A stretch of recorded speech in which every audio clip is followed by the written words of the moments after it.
Hey, welcome back. Let's talk about a major blow to Health Secretary RFK Jr.'s vaccine agenda. Yeah, a federal judge blocked the recent overhaul of the childhood vaccine schedule and stalled his remaking of a key vaccine advisory panel. Here to walk us through this is Dr. Anahita Dua, surgeon and founder and chair of Healthcare for Action. Doctor, thank you so much for joining us this morning. I wanted to read you part of District Judge Brian Murphy's ruling here. This is a Biden-appointed judge. He said, quote, "The court concludes that in addition to being contrary to law, the issuance of the January 2026 memo was arbitrary and capricious because it abandoned the agency's long-standing practice of getting recommendations from ACIP before changing the immunization schedules without sufficient explanation." What do you make of the judge's ruling here, Dr. Dua, and what do you think the impact will be, both in the short term and the long term? Well, this is the reason why America is such an amazing country, because at the end of the day, we are a country of laws.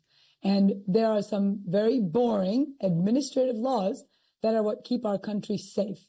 And this is one of them. Really, what the judge had an issue with here was process, not what was actually coming out of the ACIP meeting or what the actual rulings were from the Kennedy group. The judge said the way in which you have come about these rulings is ineffective, inappropriate, because you didn't follow the way in which we should go through the scientific process. And the impact that this is going to have is it's going to stall future meetings. There's supposed to be a meeting coming up actually on Wednesday and Thursday. Those will not happen. And this will likely go through the courts. And the Trump administration has even said it may see the Supreme Court. But the good effect of this is that it's going to allow scrutiny as to how we got to this point and where we're supposed to go with the vaccine schedule. You know, the judge noted, as he made the ruling, that only 6 of the 15 panelists appointed by Kennedy appear to have any meaningful experience in vaccines. As a doctor, How does that land with you? That actually is something that we've been saying from the beginning. It is really important, regardless of what side you fall on, that you are based in science. That's all that anyone is really asking for.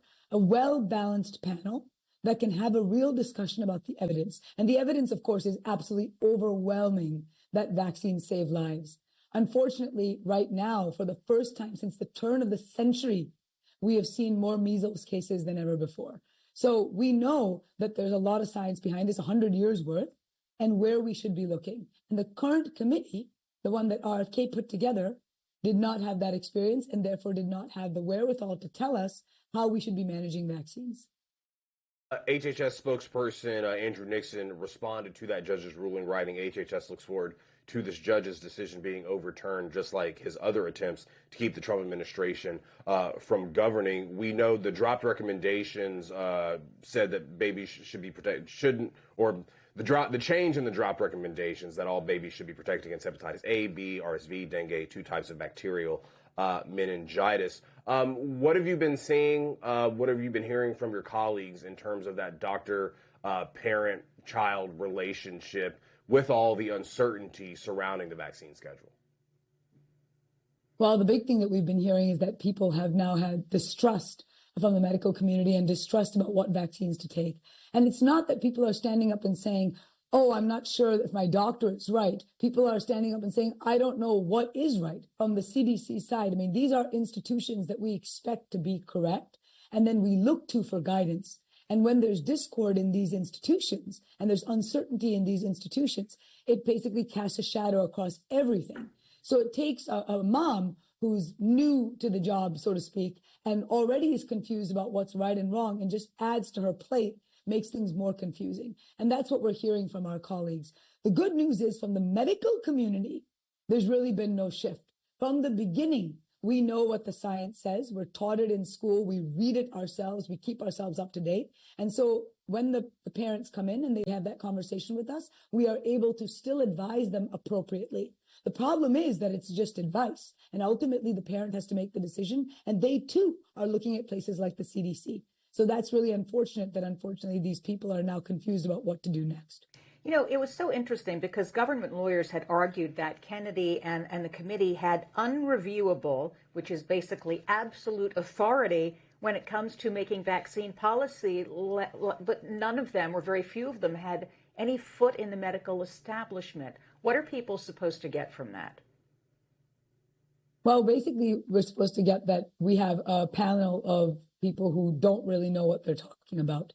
Because at the end of the day, if you don't understand the science, you don't understand how you get there and why you get there, then you are going to make decisions on emotion.